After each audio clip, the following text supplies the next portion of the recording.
Doctor ortho Ayurvedic oil and capsule. अब दर्द भी घुटने टेकेगा। बांग्लादेश चुनाव में बीएनपी की शानदार जीत। बीएनपी को मिला 2/3 बहुमत। छात्र नेतृत्व वाली एनसीपी को चुनाव में झटका। तारिक रहमान का बांग्लादेश पीएम बनना तय। पीएम मोदी ने तारिक रहमान को दी जीत की बधाई।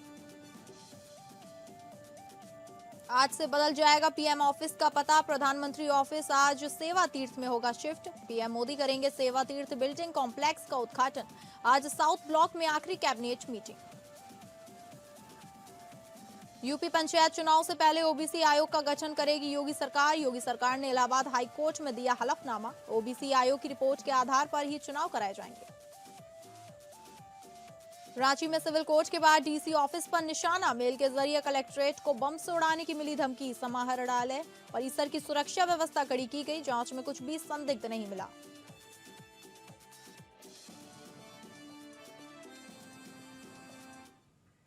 नमस्कार, आप सभी का स्वागत है टॉप अपडेट में। मैं हूं आपके साथ शालिनी राणा। शुरुआत करेंगे टॉप अपडेट की।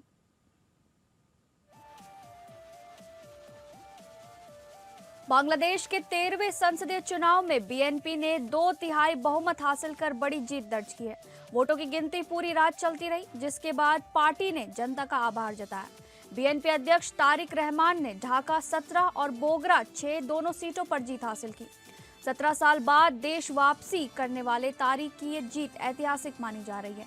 छात्र नेतृत्व वाली एनसीपी को चुनाव में बड़ा झटका लगा और उसे केवल 5 सीटें मिली। जीत के बाद तारिक ने जुलूस के बजाय नमाज अदा करने की अपील की।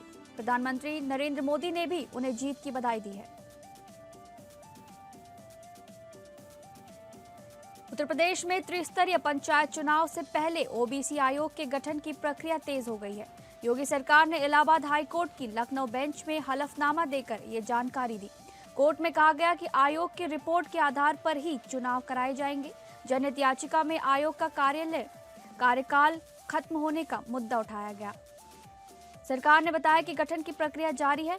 इसके बाद कोर्ट ने याचिका निस्तारित कर दी। संभावना है कि अप्रैल मई में पंचायत चुनाव कराए जाएं।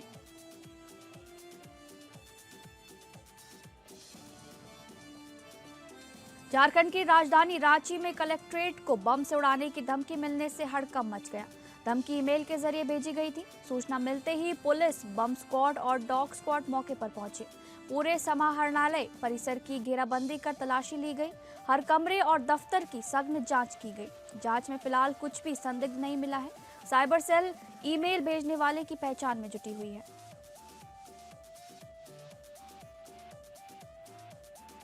भारतीय वायुसेना की ताकत बढ़ाने के लिए 114 नए राफेल जेट्स की खरीद को मंजूरी मिल गई है। रक्षा मंत्री राजनाथ सिंह की अध्यक्षता वाली डीएसी बैठक में फैसला लिया गया। अनुमानित लागत करीब 3.25 लाख करोड़ रुपए बताई जा रही है। मेक इन इंडिया के तहत भारत में उत्पादन की योजना है। इससे वायुसेना की स्ट्राइक क्षमता मजबूत होगी।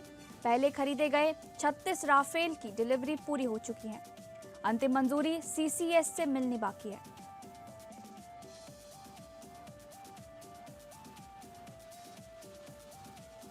फिल्म घूसखोर पंडित के टाइटल पर सुप्रीम कोर्ट ने कड़ा रुख अपनाया है। कोर्ट ने फिल्म मेकर, केंद्र सरकार और सीबीएफसी को नोटिस जारी किया।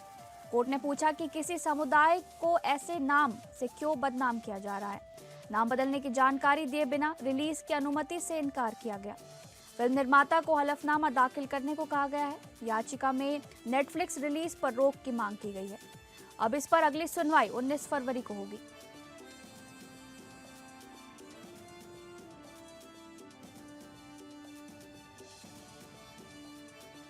महाराष्ट्र के अमरावती जिले से दिल दहला देने वाला मामला सामने आया है। 16 वर्षीय छात्रा से 7 महीनों तक गैंगरेप किया गया। पीड़िता 3 महीने की गर्भवती पाई गई, जिसके बाद खुलासा हुआ।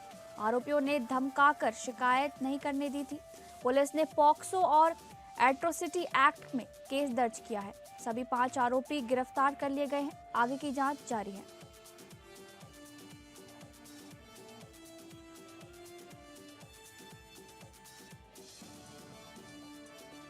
पालघर में उपनगरीय ट्रेन से गिरा युवक चमत्कारिक रूप से बच गया। युवक वैतरना खाड़ी में जा गिरा था। गिरने के बाद उसने पिलर के ढांचे का सहारा लिया। सूचना पर स्थानीय लोग नाव लेकर पहुंचे।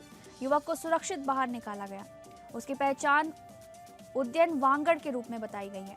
घटना के बाद क्षेत्र में राहत की सांस ली गई।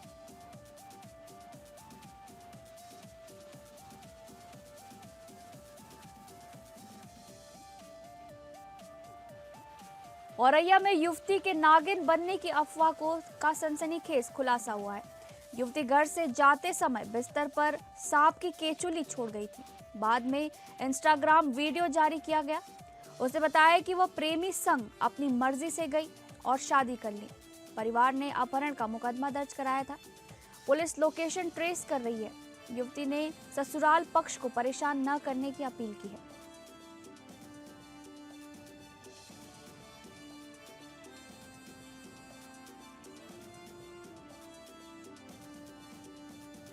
अयोध्या मंडल के कमिश्नर राजेश कुमार ने अयोध्या कलेक्ट्रेट का औचक निरीक्षण कर व्यवस्थाओं का जायजा लिया। निरीक्षण के दौरान उन्होंने विभिन्न शाखाओं की कार्यप्रणाली की विस्तार से समीक्षा की। राजस्व सहायक, LBSC कार्यालय और शिकायत लिपिक कार्यालय का गहन निरीक्षण किया गया। साथ ही LRC और DLRC कार्यालयों के अभिलेखों की भी जांच की गई। शस्त्र लिपिक कार्यालय में रिकॉर्ड और लंबित मामलों की स्थिति पर विशेष ध्यान दिया गया। कमिश्नर ने अधिकारियों कर्मचारियों से बातचीत कर रिकॉर्ड रखरखाव बेहतर करने के निर्देश दिए। इस दौरान जिलाधिकारी निखिल टीकाराम फुंडे समेत सभी जिला स्तरीय अधिकारी मौजूद रहे।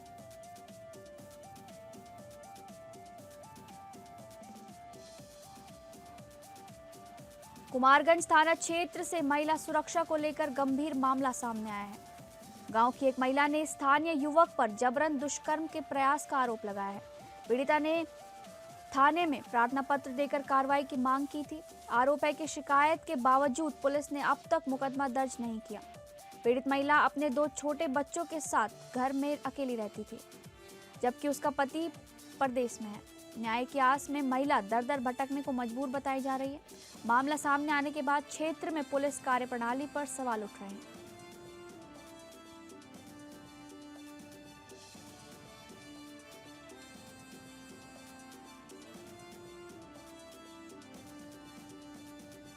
बदायूं जिले में भात की रस्म में शामिल होने जा रहे परिवार पर दर्दनाक हादसा टूट पड़ा।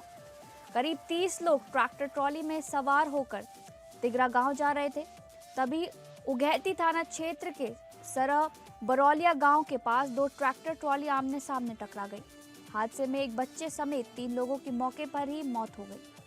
वहीं 21 लोग गंभीर रूप से घायल हो गए। सभी घायलों को बिसौली CHC में भर्ती कराया गया, जबकि गंभीर घायलों को जिला अस्पताल रेफर किया गया है। पुलिस ने शवों को कब्जे में लेकर पोस्टमार्टम के लिए भेज दिया है और आगे की कार्रवाई शुरू कर दी गई है।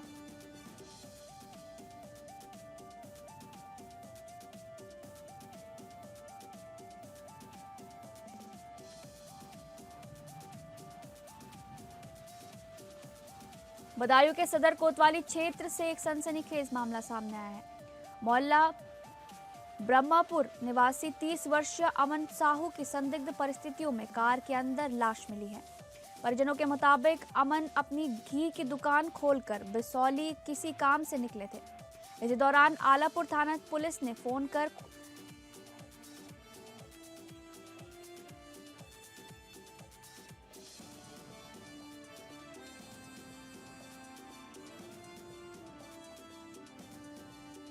परिजनों के मुताबिक अमन घी की दुकान खोलकर बिसौली किसी काम से निकले थे। इसी दौरान आलापुर थाना पुलिस ने फोन कर नखासे में कार खड़ी होने और शव मिलने की सूचना दी। पुलिस ने परिजनों की मौजूदगी में कार का शीशा तोड़कर शव बाहर निकाला। अमन का गला पन्नी से दबा हुआ था। जेब में सल्फास की डिब्बी और कार में नाइट्रोजन सिलेंडर मिला। परिजनों ने हत्या की आशंका जताई है। फिलहाल पुलिस पोस्टमार्टम कराकर मामले की जांच में जुटी हुई है।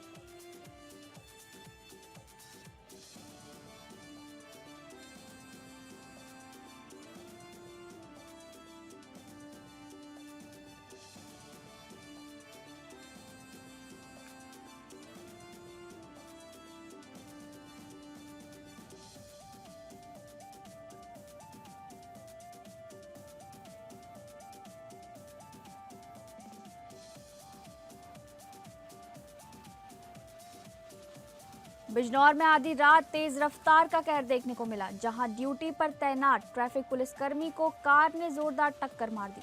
हादसा शहर कोतवाली क्षेत्र के मंडावर चौराहे पर हुआ, जहां ट्रैफिक कांस्टेबल हरेंद्र यातायात व्यवस्था संभाल रहे थे। तभी मंडावर की ओर से आ रही तेज रफ्तार कार ने उन्हें टक्कर मारते हुए मौके से वो फरार हो गया। टक्कर इतनी भीषण थी कि सिपाही हवा में उछलकर दूर जा गिरा और गंभीर रूप से घायल हो गया। मौके पर मौजूद अन्य पुलिसकर्मियों ने घायल हरेंद्र को तत्काल जिला अस्पताल पहुंचाया। चिकित्सकों ने हालत नाजुक देख उन्हें हायर सेंटर रेफर कर दिया। सूचना पर एसपी अभिषेक झा अधिकारियों संग अस्पताल पहुंचे। कार बरामद कर आरोपी की तलाश में पुलिस जुटी हुई है।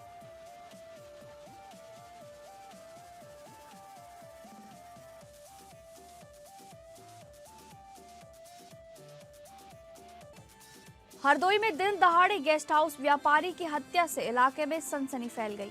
वारदात उस समय हुई जब व्यापारी सुबह बाइक से घर से निकले थे। घटना लोनार थाने से करीब 2 किलोमीटर दूरी पर जंगल क्षेत्र में अंजाम दी गई। मृतक की पहचान अनिल कुमार भदौरिया उर्फ निशु सिंह, उम्र 40 वर्ष, निवासी नकटौरा पुलिया के रूप में हुई है। हत्या की सूचना मिलते ही पुलिस मौके पर पहुंची और जांच पड़ताल शुरू कर दी गई। लगातार आपराधिक घटनाओं से पुलिस की कार्यप्रणाली पर भी सवाल उठने लगे हैं। गौरतलब है कि 2 दिनों में 4 हत्याओं से जिले में दहशत का माहौल बना हुआ है।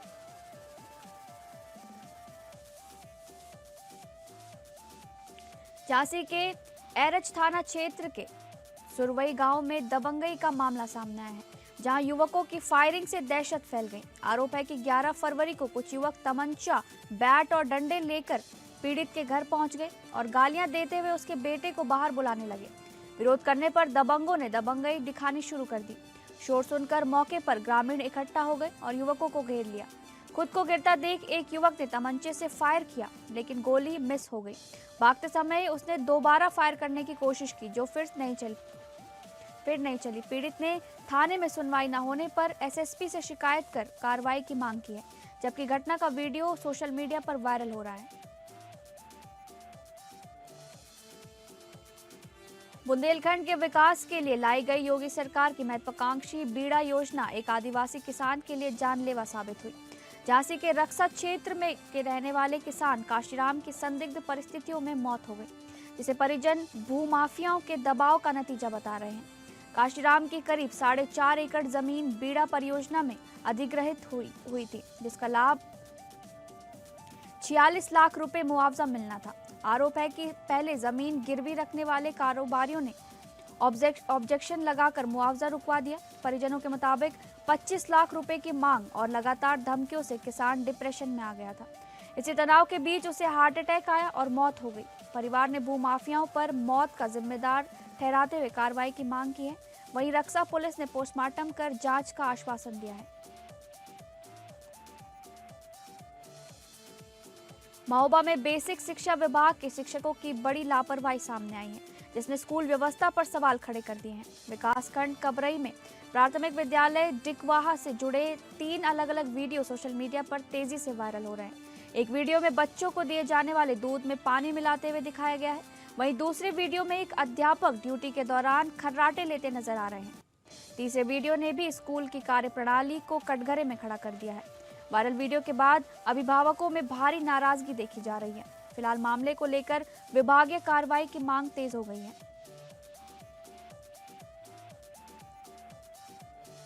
महोबा में पूर्व मंत्री के भाई पर दलित युवक से मारपीट का गंभीर आरोप लगने से हड़कंप मच गया। पीड़ित की तहरीर के आधार पर पुलिस ने मुकदमा दर्ज कर जांच शुरू कर दी है। आरोप है कि बंदूकधारियों के साथ क्रशर पर पहुंचकर पीड़ित के साथ मारपीट और गाली गलौज की गई। मामले में पूर्व राज्य मंत्री सिद्ध गोपाल साहू के भाई संजय साहू का नाम सामने आया है। बताया जा रहा है कि आरोपी बसपा से महोबा सदर विधानसभा का चुनाव भी लड़ चुके हैं। घटना शहर कोतवाली क्षेत्र के नथुपुरा स्थित सूरज स्टोन इंडस्ट्रीज की बताई जा रही है। फिलहाल पुलिस पूरे मामले की जांच पड़ताल में जुटी हुई है। करल थाना क्षेत्र के ग्राम कांकन में ग्राम सभा की जमीन पर मस्जिद निर्माण की शिकायत से प्रशासन में हड़कंप मच गया।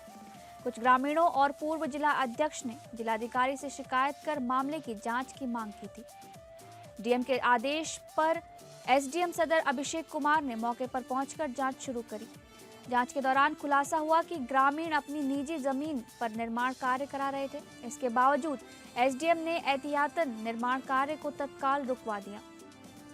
अधिकारियों ने निर्देश दिया कि ग्रामीण शपथ पत्र देने के बाद ही निर्माण कार्य आगे बढ़ा सकेंगे। फिलहाल प्रशासन पूरे मामले पर नजर बनाए हुए है। मुरादाबाद में रिश्तों को शर्मसार करने वाली सनसनीखेज वारदात सामने आई है, जहां दामाद ने अपनी सास को गोली मारकर मौत के घाट उतार दिया। बताया जा रहा है कि घर में किसी बात को लेकर कहासुनी हो गई थी। आरोप है कि खाना बनाते वक्त दामाद ने अवैध तमंचे से सास पर फायर कर दिया। गोली लगते ही महिला की मौके पर ही दर्दनाक मौत हो गई। परिजनों के मुताबिक मामूली विवाद के बाद अचानक गोली चलाई गई। घटना मजौला थाना क्षेत्र की बताई जा रही है, जहां पुलिस मौके पर पहुंचकर जांच में जुट गई है। एसपी सिटी रणविजय सिंह ने बताया कि पैसों के लेन देन को लेकर पारिवारिक विवाद में घटना को अंजाम दिया गया।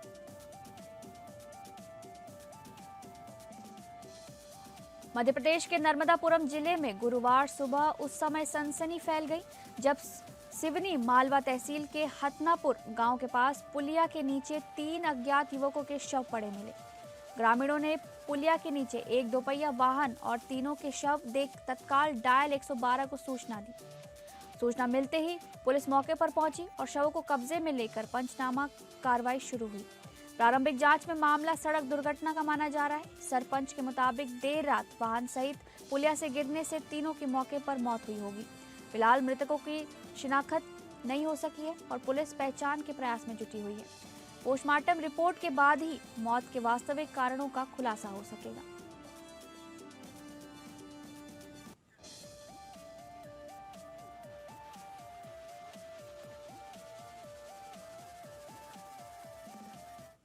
फिलहाल टॉप अपडेट में बस इतना ही। नमस्कार।